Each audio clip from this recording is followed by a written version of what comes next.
Shalom Bapak Ibu, bagaimana kabar Anda hari ini? Semoga kita semua masih dapat menikmati suka dan duka yang silih berganti kita rasakan sampai hari ini. Bapak Ibu, beberapa waktu yang lalu sempat viral di media sosial, ada banyak orang mencoba menunjukkan kepedulian mereka kepada orang-orang yang lemah, kepada orang-orang yang tersisih. Ada banyak sekali wujudnya. Ada yang memberikan makanan gratis, ada yang memberikan sejumlah uang, ada juga yang memberikan barang-barang tertentu. Nah, jika kita lihat landasan atau alasan kepedulian ini biasanya adalah sebuah kesadaran bahwa kita mempunyai sesuatu yang lebih, ya. Jadi ketika kita membagikannya sesuatu itu karena kita punya lebih, maka kita tidak akan kekurangan. Kalau misalnya kita tidak mempunyai sesuatu yang lebih, kita akan cenderung mungkin sulit memberikan kepedulian itu. Misalnya, saya akan membagikan makanan kepada dia yang kelaparan karena saya mempunyai makanan yang lebih. Jadi ketika saya memberikannya kepada orang itu, maka saya punya lebih makanan yang kira-kira cukup untuk saya, gitu ya. Lalu saya misalnya akan memberikan uang kepada dia yang tidak punya uang, karena saya merasa mempunyai uang yang cukup. Jadi ketika saya memberikan orang itu tadi uang, maka saya masih punya cukup uang untuk diri saya sendiri. Nah, tapi Bapak Ibu, apakah keberpihakan dan kepedulian yang seperti itu yang mestinya dilakukan oleh umat percaya? Apakah keberpihakan dan kepedulian yang seperti itu yang Allah kerjakan di dalam Kristus? Nah, semestinya apa sih landasan yang tepat, landasan yang benar untuk mewujudkan keberpihakan dan kepedulian kita? Mari saat ini kita lihat Alkitab kita yang menjadi perenungan kita hari ini dalam surat Roma pasal 5 ayat 6 sampai 11. Di dalamnya penulis surat Roma mencatat keberpihakan dan kepedulian Allah kepada mereka yang terasing, yakni manusia.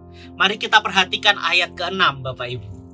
Di sana ditulis, karena ketika kita masih lemah, Kristus telah mati untuk kita orang-orang durhaka pada waktu yang ditentukan oleh Allah.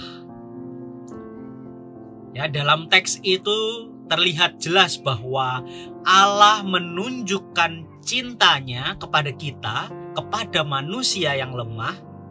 Ia menunjukkan keberpihakannya kepada manusia yang dianggap tidak pantas, manusia yang tersisih, mereka yang terasing di dalam diri Kristus. Kristus menunjukkan keberpihakannya itu sampai habis, Bapak Ibu. Ia memberikan dirinya sepenuhnya tanpa sisa, bahkan sampai mati bagi seluruh ciptaan. Landasan keberpihakan Kristus adalah cintanya kepada Allah. Kristus Yesus dimampukan berpihak, dimampukan peduli pada manusia yang durhaka itu karena ia mencintai Allah yang begitu sangat mencintai seluruh ciptaan. Bapak Ibu, perwujudan kasih dan keberpihakan kita kepada sesama semestinya tidak didasari oleh seberapa besar dan seberapa banyak kepemilikan kita akan suatu hal. Melalui teks yang tadi kita renungkan bersama Bapak Ibu, kita belajar bahwa kepedulian itu semestinya diwujudkan atas dasar cinta. Kepedulian dan keberpihakan semestinya diwujudkan atas dasar cinta kepada Allah. Bapak Ibu, jika kita mengaku mencintai Allah yang senantiasa mencinta seluruh ciptaan, maka kita pun juga harus mencintai mereka yang dicintai Allah itu secara total, secara sepenuh. Lantas, maukah kita mewujudkan cinta kita kepada Allah di dalam keberpihakan dan kepedulian kita kepada mereka yang tersisih?